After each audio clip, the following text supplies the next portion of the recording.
भगवान गोविंद ने जन्म तो धारण किया, तत्पश्चात उन्होंने जो अनेक लीलाएं करी, उस लीला का सूक्ष्म में ही कुछ दर्शन कराएं। महाराज श्री बाबा सुखदेव जी परीक्षित की बात को श्रवण करते हैं, सुन करके और कहा है, परीक्षित भगवान का जब जन्म होता है, नंद के घर पूरा आनंद मनाया जाता है, उत्सव मनाया जाता है। और इधर कंस जो है उस आकाशवाणी को सुन करके, जो आज शक्ति मां पारंबा भगवती विंध्याचल निवासिनी ने आकाशवाणी की थी, तो उस आकाशवाणी को श्रवण करने के बाद में अपनी राक्षसी सेना को भेज देते हैं कि जो भी 1 माह के अंदर बालक जन्म लिए उनका वध कराओ। और पूतना को अपने पास में बुला करके कहा,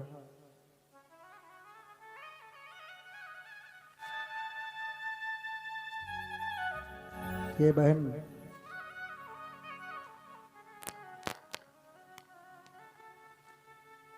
अब एक मेरा भरोसा सिर्फ तुझ पे है।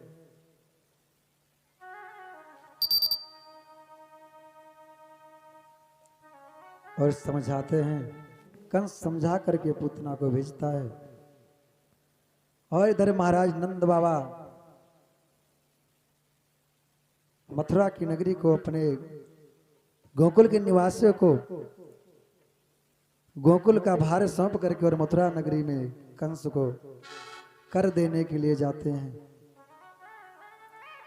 तो जैसे ही वसुदेव जी ने देखा महाराज नंद बाबा को, बड़े चिंतित हो गए।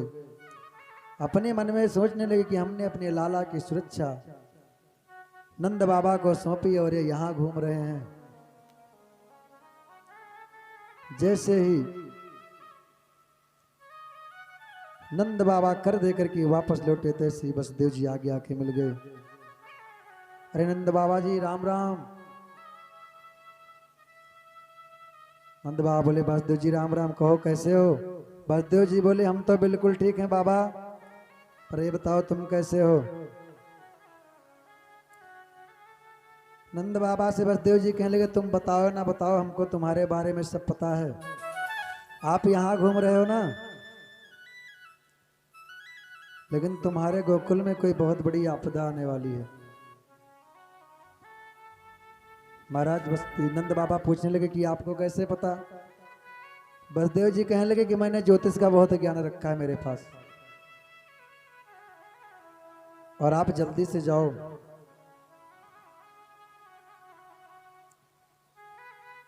और महाराज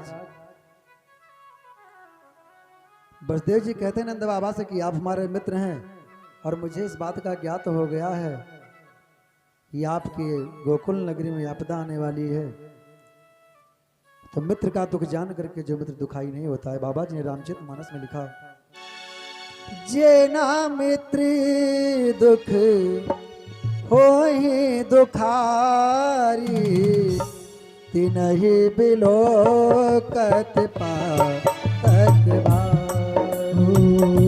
कही बिलोकत पातक हारी, कही बिलोकत पातक हारी। निज दुख गिरे सम रज कर जाना, मित्रक दुख रज मेरु समान।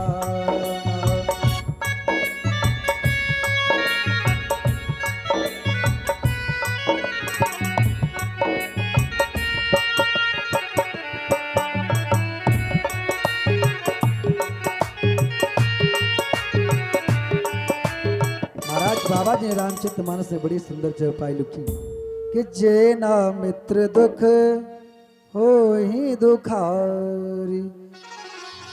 जैसे जिसके साथ मेरी मित्रता हो, संसार में मित्र से बड़ा कोई नहीं होता है।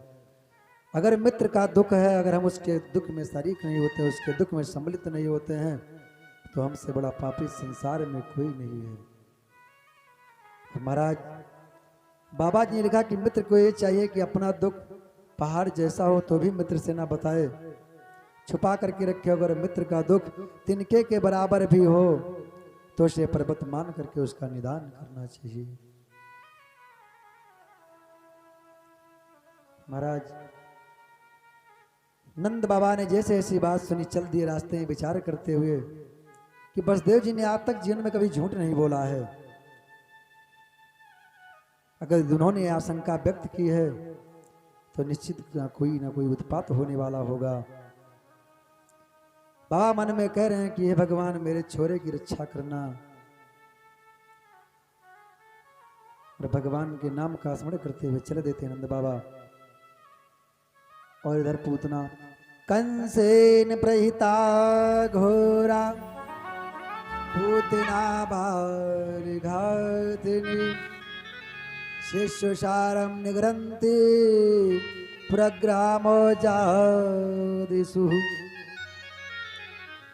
नगर में ग्राम में भ्रमण करते हुए बाल घातनी पूतना बड़ा दिव्य सुंदर रूप बना करके और गोकुल धाम में पहुंच गई। सुखदेव बाबा कहते हैं कि परीक्षित ऐसा लग रहा था जैसे बैकुंठ की भगवती नारायणी स्वयं लक्ष्मी देवी दर्शन करने के लिए भगवान का इस प्रकार सुंदर रूप बनाया पूतना ने। जो भी पूतना के उस सुंदर स्वरूप को देखता है एक बार मोहित हो जाता।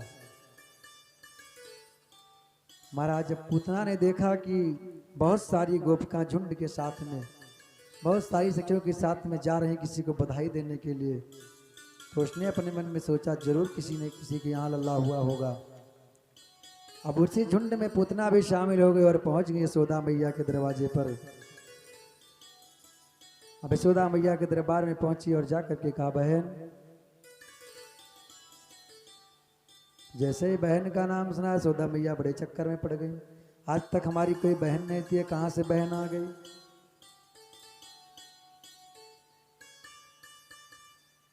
लेकिन कोई बात नहीं, जब इतने प्यार से बधाई लेकर के आई है तो होगी कोई जान पहचान वाली। नहीं चचेरी फुफेरी में मेरी कोई बहन होगी, हमको नहीं पता होगा। और अगर मैंने इस दम से की बधाई नहीं स्वीकार की तो ये सोचेगी कि यशोदा रानी जो है अहंकार में आ गई हैं, क्योंकि 85 साल के होने के बाद में पुत्र जन्म हुआ है तो इसलिए इनको अहंकार व्याप्त हो गया है। आज सबको यश देने वाली मैया यशोदा कहने लगी बहन मैंने तो आशा ही छोड़ रखी थी कि मेरी भी कोई बहन है, लेकिन तू आगे जाकर मेरे अल्लाह को आशीर्वाद दे दे और फिर आप बाद में बैठकर तुमसे बात करती हूँ। पूतना ने पूछा तेरा लल्ला कहाँ है। मैया ने इशारे में दिखा दिया, पालने में पड़ा हुआ है।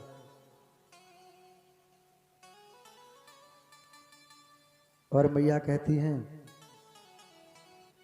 कन्हैया झूले पाल नानक तेरे झोटा दीजो।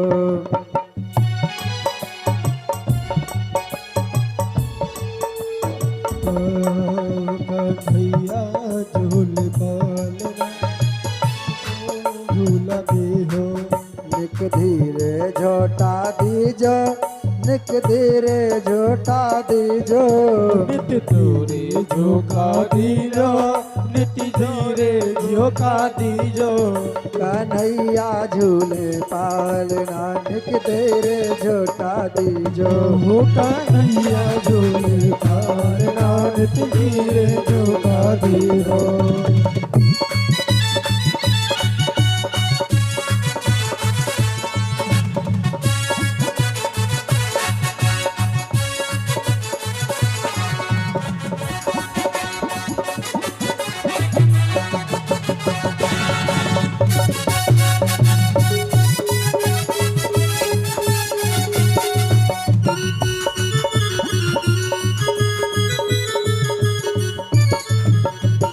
मथुरा में हर जन्म लियो है, मथुरा में हर जन्म लियो है। गोकुल में झूल पालना, गोकुल में देवाल आले वसुदेव पहुँचाए गोकुल को, पहुँचाए गोकुल को, के चरण पखारे यमुना, चरण पखारे अपना, कन्हैया झूले बाल नानक धीरे झोटा दीजो, कन्हैया झूले पाल नानक धीरे झोका दीजो, कन्हैया झूले पाल नानक धीरे झूलो।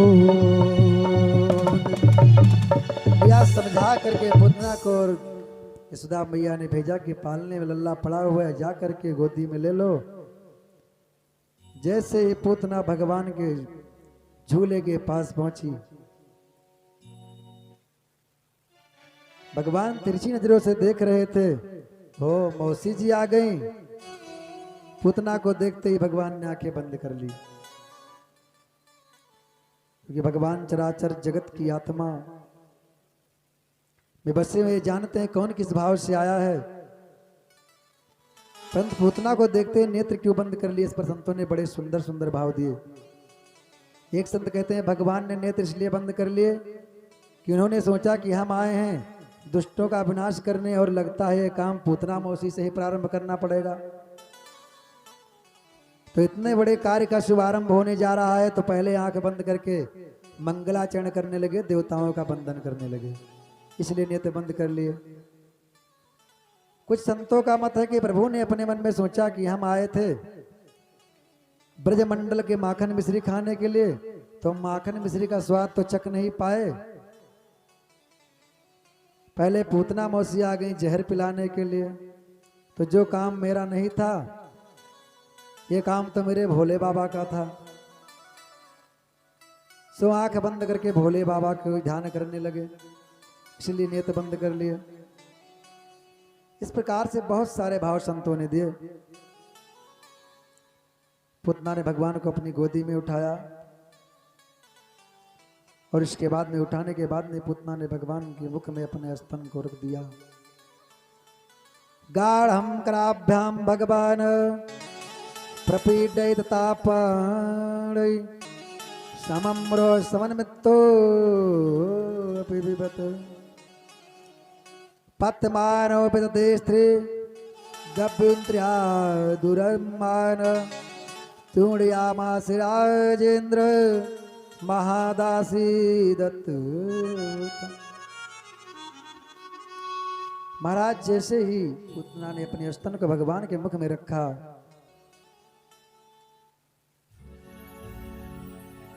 उसके बाद में जब प्राणों को खींचना प्रारंभ किया, तो उसके शरीर में जब दर्द प्रारंभ हो गया, तो बड़ी भयंकर चीत्कार के बेटा छोड़ दे। भगवान बोले मौसी जी, अब ना करने से काम नहीं चलेगा। अपने राम जल्दी किसी को पकड़ते नहीं, और जब पकड़ लेते हैं तो छोड़ते नहीं। अब तो पूतना भगवान को गोद में लिए भाग रही। जो ही प्रभु ने उसके संपूर्ण प्राणों का हरण किया, विकराल विशाल देह बनकर धम्म से धरती पर गिर पड़ा। पूतना के गिरने से धरती हिल गई, दसों दिशाएं उसकी चीत्कार से गूंज गई। बाबा सुखदेव कहते हैं कि परीक्षित 6 कोस तक जितने भी वृक्ष थे पूतना के गिरने से समस्त वृक्ष टूटकर गिर पड़े। 6 कोस तक पूतना का शरीर लंबा चौड़ा था।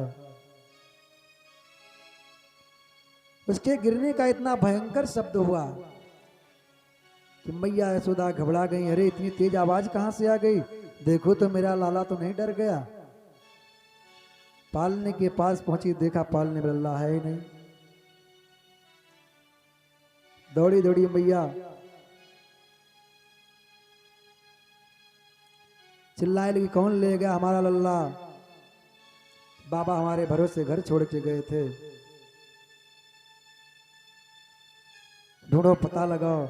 इधर उधर सब भागने लगे। बाहर जाकर थोड़ी दूर पर देखते हैं तो पूतना का पर्वताकार शरीर पड़ा हुआ है। प्रभु उस पर बैठ करके प्रेम से कीड़ा कर रहे हैं। जैसे तैसे ब्रजवासियों ने मिलकर लाला को पूतना के उधर से नीचे उतारा और मैया की गोदी मिला करके दिया। मैया ने अपना स्तन लाला को पान कराया। मैया के स्तन का जब पान कन्हैया ने किया तब मैया की सांस में सांस आई। हे नारायण, तेरी कृपा से मेरा छोरा ठीक ठीक बच गया। ये समझ में नहीं आता कि पूतना के पेड़ तक पहुंचा कैसे मेरा लल्ला।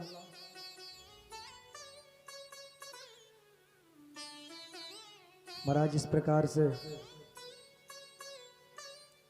भैया सोच रही हैं और उधर ग्रामवासियों ने मिल करके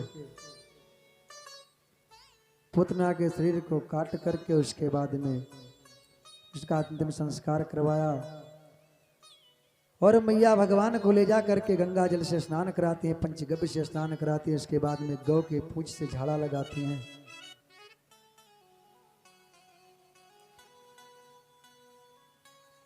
उसके बाद में जब नंद बाबा आए, देखा सब हाल वहां का, तो नंद बाबा समझ गए कि वसुदेव जी ने झूठ नहीं बोला था।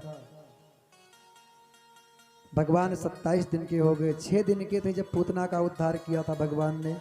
जब 27 दिन के भगवान हो जाते हैं तो नंद के घर में एक उत्सव मनाया जाता है और समस्त ग्रामवासी और नगरवासी गोकुलवासी आकर के नंद बाबा को बधाई देते हैं। महाराज इधर नंद बाबा जो उनके दरवाजे पर आता भोजन प्रसाद सबको पवा रहे थे और उधर जो भगवान गोविंद का पालना था वो एक छकड़े के नीचे टंगा हुआ था। सकट नाम का एक राक्षस जो कंस का भेजा हुआ था पहुंच गया वहां पर। तो पहले तो गोविंद ने अपने अंगूठे को पकड़ करके चिल्लाना प्रारंभ किया, लेकिन उस भीड़ भाड़ के मामले में किसी ने ध्यान नहीं दिया। भगवान ने सोचा लगता है कि हमें 6 दिन से हमने शुरू कर दिया इनका संहार करना, तो आज सकट का भी कुछ कर ही देना चाहिए। और सकट आ करके उस छकड़े पर जैसे बैठा, भगवान ने अपना एक पैर उठाया, छकड़ा दूर जा करके खूब ऊपर आकाश मार्ग में आकर के नीचे गिरा और सकट का अंत हो जाता है। धीरे धीरे समय व्यतीत हुआ। एक दिन मैया अपनी लाला को गोद में लेकर के उछाल उछाल के खिला रही थी गोदी में, और उधर तृणावत नामक राक्षस भगवान को मारने के लिए पहुंच जाता है। चक्रवात के रूप में, जैसे पहले तेज हवा आती थी हवा के झोंकों की तरह। भगवान तो सब समझ गए। भगवान ने सोचा कि अगर मैया मुझे उतार देती तो मैं तृणावत का भी कल्याण कर देता। भगवान ने अपने शरीर का वजन बढ़ाना प्रारंभ कर दिया। शरीर का वजन इतना भारी पड़ गया कि मैया को थक करके गोदी से उतार ही देना पड़ा। गरिमाणम शिशोरुम नासे गिरकूटवत भूमो निधायतम गोपी विस्मिता भार पीड़िता। भैया सोचने की लला मेरा तो अभी बिल्कुल हल्का था, ये इससे भारी कैसे होने लगा। भैया ने जैसे ही गोदी से उतारा लाल को, तृणावत ने उस चक्रवात में भगवान को उठा लिया।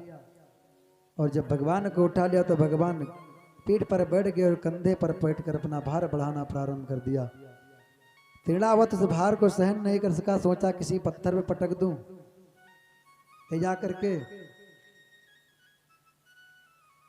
भगवान ने सोचा, भगवान को हंसी आ गई कि भक्त लोग मुझे पत्थर में देखते हैं और ये मुझे मारने के लिए पत्थर ढूंढ रहा है। भगवान ने तृणावत की इतनी जोर से गला दबाया दिया कि तृणावत का वहीं पे प्राणांत हो जाता है। पत्थर पर आकर के सिर पटक दिया तृणावर्त ने और उसका प्राणांत हो गया। बोले श्री बाल मुकुंद भगवान की। धीरे देश में व्यतीत हुआ।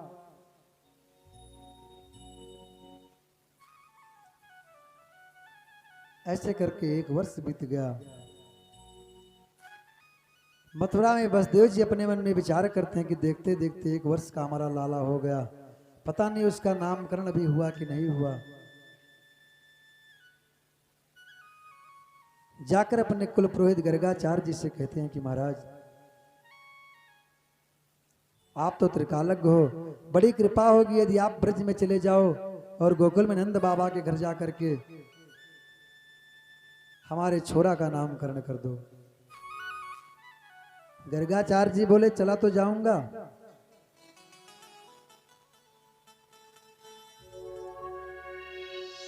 गर्गाचार्य जी नंद जो है वसुदेव जी से प्रेरित होकर के नंद भवन के लिए चले। नंद बाबा के घर पहुंचे, संत को दरवाजे पर आया देख करके नंद बाबा बहुत प्रसन्न होते हैं। बोले आओ, आज आप आए, हमारा भाग्य उदय हो गया। विधवत खोटसोपचार पूजन करते हैं महाराज। नंद बाबा बोले महाराज आपके आशीर्वाद से मेरे घर में 2-2 छोरा भय हैं। थोड़ा उनकी ग्रह दशा बताते जाओ। जब से बालक का जन्म हुआ है अनेकों अनेक यातनाएं हमारे यहाँ इस ब्रजमंडल पे आ रही हैं। कोई ना कोई रोज उल्कापात होता रहता है। बाबा बोले छोरन का नाम का रखो अपने। नंद बाबा कहने लगे अभी तो नाम हुआ ही नहीं कुछ। नंद बाबा बोले महाराज अब आप जैसे संत दरवाजे पर पधारे हैं तो आप ही नामकरण कर दीजिए। गर्गाचार्य जी बोले देखो हम यदुवंशियों के जो है कुल पुरोहित हैं, और अगर हमने तुम्हारे बच्चे का नाम रख दिया तो कंस बहुत नाराज हो जाएगा। लेकिन ठीक है, अगर आप नाम रखवाना चाहते तो कहीं गुप्त जगह ले चल के बालक को वहीं ले आओ जहां नामकरण कर दिया जाए। गौशाला में व्यवस्था की गई नामकरण की। आज दोनों मैया रोहिणी मैया और यशोदा मैया बलराम और कृष्ण को लेकर के चलती हैं, लेकिन आपस में बालक को बदल लेती हैं। अपने मन में सोचते हैं चल कर के देखेंगे, पंडित अगर ढोंगी होगा तो नहीं जान पाएगा, अगर कोई पहुंचा हुआ बाबा होगा तुरंत जान जाएगा कि लल्ला किसका है। पहुंच गई गौशाले में जहां पर नामकरण की व्यवस्था थी। जैसे ही गर्गाचार्य जी ने भगवान के दर्शन किए, खो गए उनकी भक्ति में, ध्यान में। उन्हें होश ही नहीं रहा कि हम कहाँ बैठे हैं, किस कार्य के लिए बैठे हैं। मैया सोचने लगी कहीं बाबा ये हम लोग के सुकम भुक्तवा तो नहीं हो गए बैठे बैठे। हिलाया डुलाया, बाबा को होश ही नहीं आया। थोड़ी देर बाद आंख खुली, फिर एक टक देखते रहे भगवान को।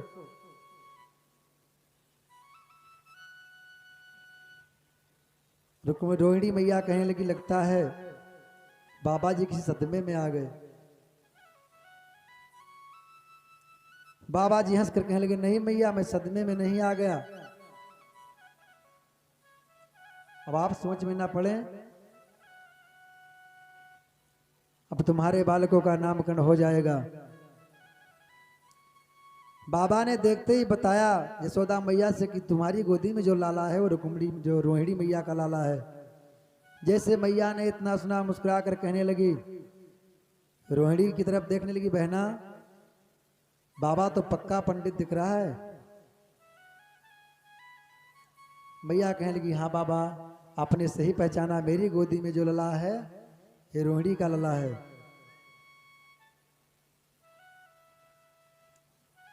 अब नामकरण का शुभ समय आया। बाबा ने कहा जो मैया यशोदा आपकी गोदी में लाला है, रोहिणी मैया का लाला, इसका नाम बलराम रख दिया हमने। और इसे कुछ लोग तो संकर्षण भी कहेंगे। मैया बोली अच्छा महाराज अब जल्दी बताओ ये छोटा वाले छोरों को क्या नाम रखो। बाबा बोले मैया बस इनके नाम मत पूछो, बहूनि सन्ति नामानि रूपाणि चासु तस्य ते गुणकर्मानुरूपाणि तान्यं वेदिनो जनः। भैया इसके नाम तो 1000 नाम होंगे, गोपाल सहस्त्र नाम, विष्णु सहस्त्र नाम, सब इसी के नाम से तो जाने जाएंगे। भैया कहने लगी मुझे 1000 नाम की जरूरत नहीं, एक छोटा सा नाम बता दो बाबा बस। बाबा ने कहा इसका नाम कृष्ण।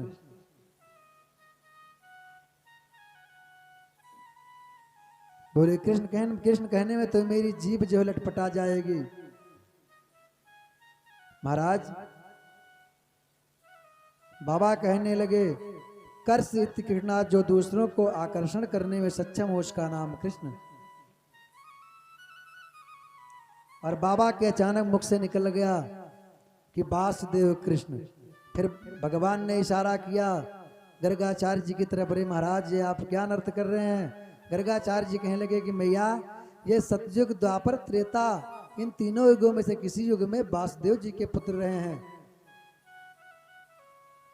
इसलिए इनका नाम वासुदेव कृष्ण भी कहा जा सकता है। मैया कह रही किसी जन्म में रहे होंगे वासुदेव जी के छोरा, इस जन्म में तो हमारे ही हैं।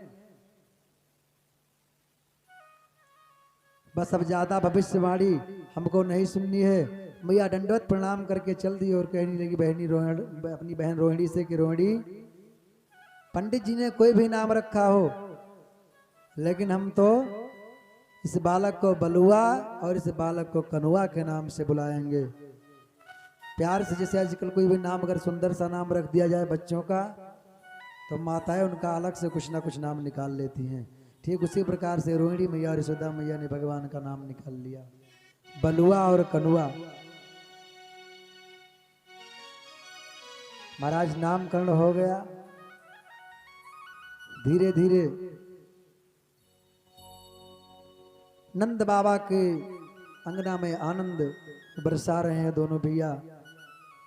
कभी उंगली पकड़कर चलते, कभी बकैया चलते। सुखदेव जी कहते हैं परीक्षित, गोविंद के अंग अंग में अंगराज की तरह रुचकर लगता है। जैसे हम लोग अपने मुखमंडल को क्रीम इत्यादि से सजाते हैं, भगवान इस ब्रज मंडल की रज को लपेट करके पूरे शरीर में और शोभा को पाते हैं।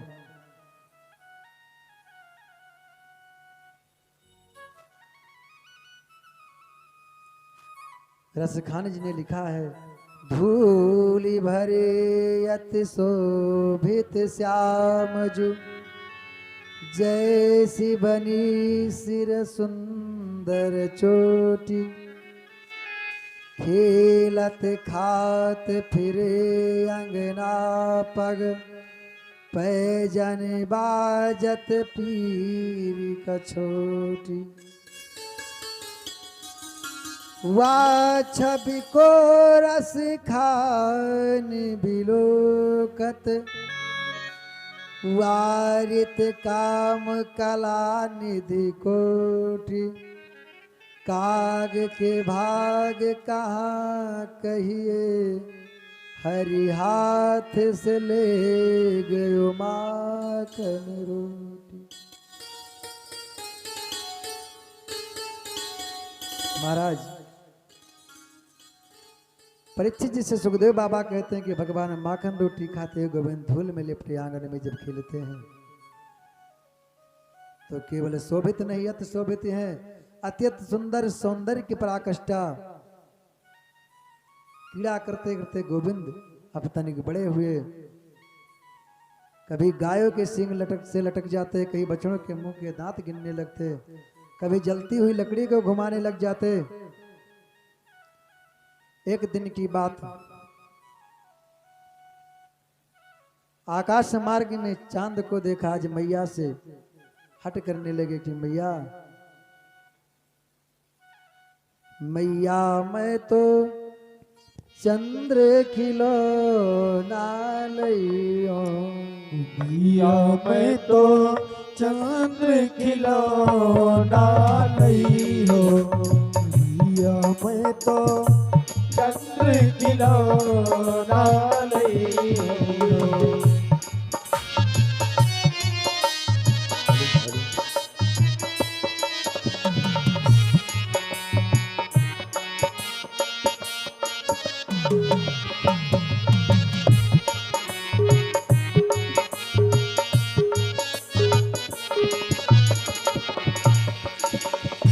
भोर भय गई वन के पीछे, भोर भय गऊ वन के पीछे, भोर भय गई वन के पीछे, भोर भय गऊ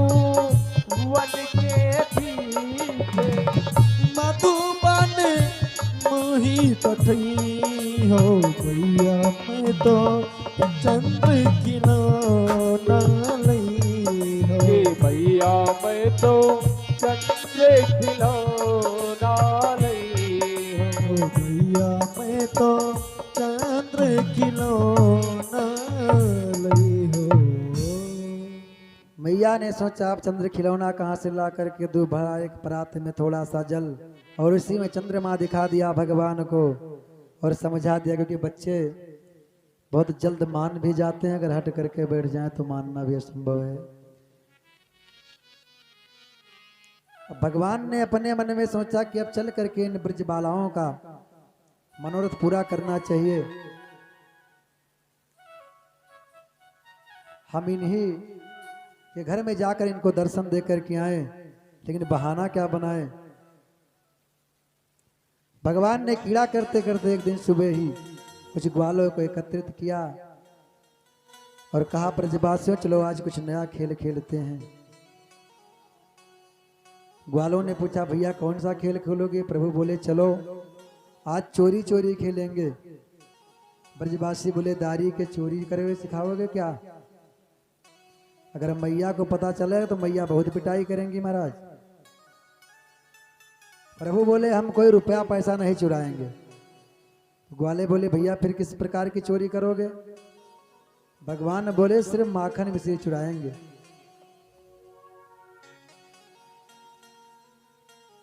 कन्हैया बोले हमारे घर में तो माखन मिश्री की कोई कमी नहीं है, लेकिन जो हमारे मित्र श्री दामा इनको देखो 1.5 हड्डी के होते जा रहे हैं, लगता है कुछ खाने को ही नहीं मिलता।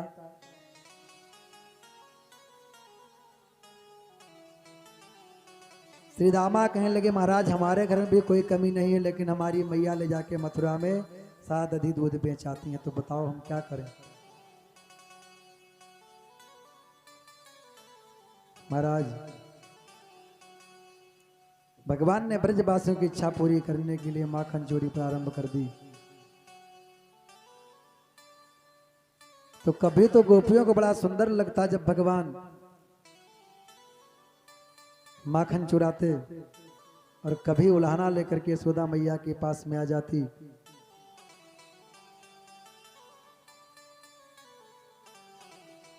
और शिकायत करती कन्हैया की मैया से, इस प्रकार शिकायत करती हैं।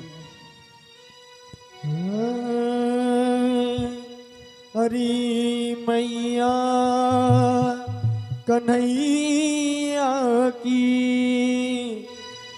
शिकायत क्या करूं, नटखट की गगरिया गगरिया फोड़ दी मेरी है गगरिया फोड़ दी मेरी रे गगरिया तोड़ दी मेरी।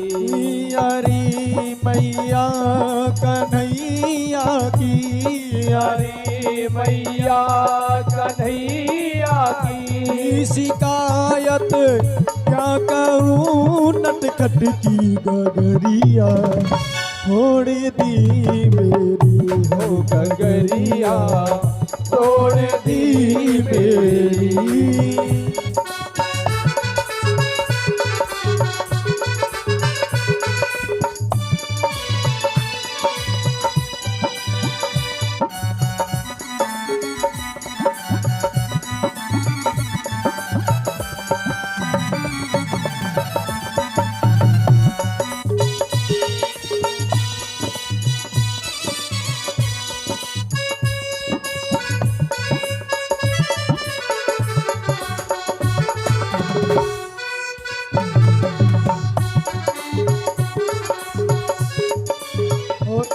गोपिया क्या कहती है मैया से?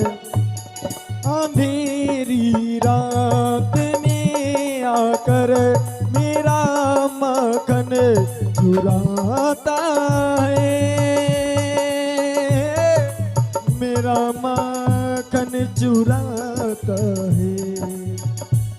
मैं लड़ती हूँ अकड़ता है, मुझे आंखें दिखाता है। मुझे आंखें दिखाता है, चुनरिया खींच कर मेरी, चुनरिया खींच कर मेरी, के मारा हाथ घूंघट पट पे दुनिया तोड़ दी मेरी है मटकिया फोड़ दी मेरी हो गगरिया फोड़ दी मेरी। ये आकर पास चुपके से, ये आकर पास चुपके से, तेरे का ना तेरे छलिया ने मटकिया फोड़ दी मेरी रे मटकिया फोड़ दी मेरी।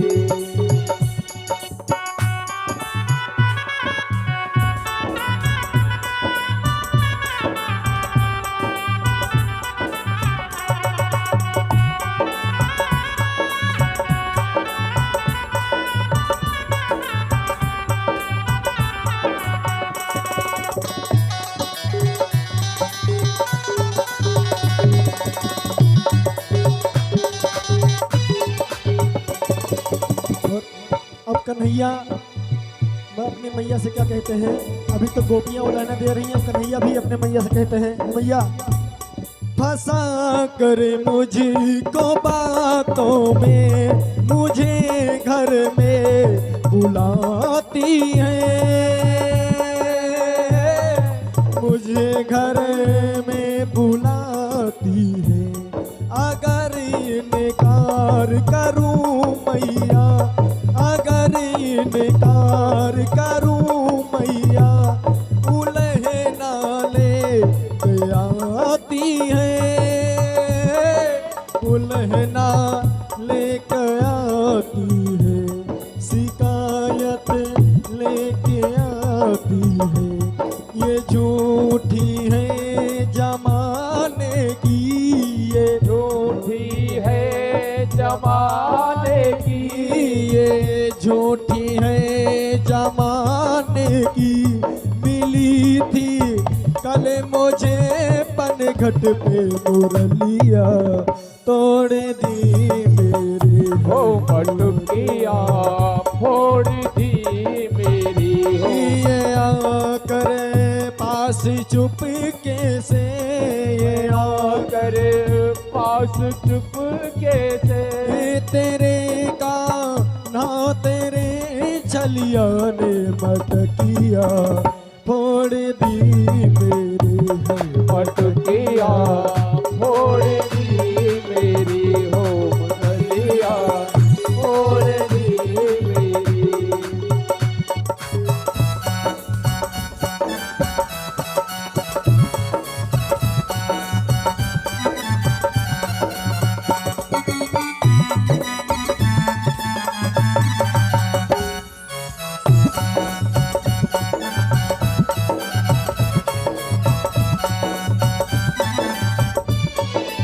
और अंतिम में कहना है, ओ ये झगड़ा गोपियों का ये निराला है, अनोखा है,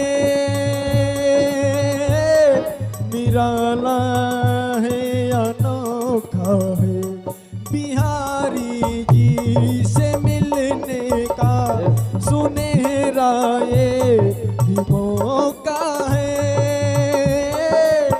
सुनहरा ही मौका है, मैं बलिहारी पेवारी, मैं बलिहारी पेवारी पेवारी, कन्हैया को बिठा कर पल में गगड़िया फोड़ दी मेरी है मटकिया फोड़ दी मेरी हो मटकिया फोड़ दी मेरी।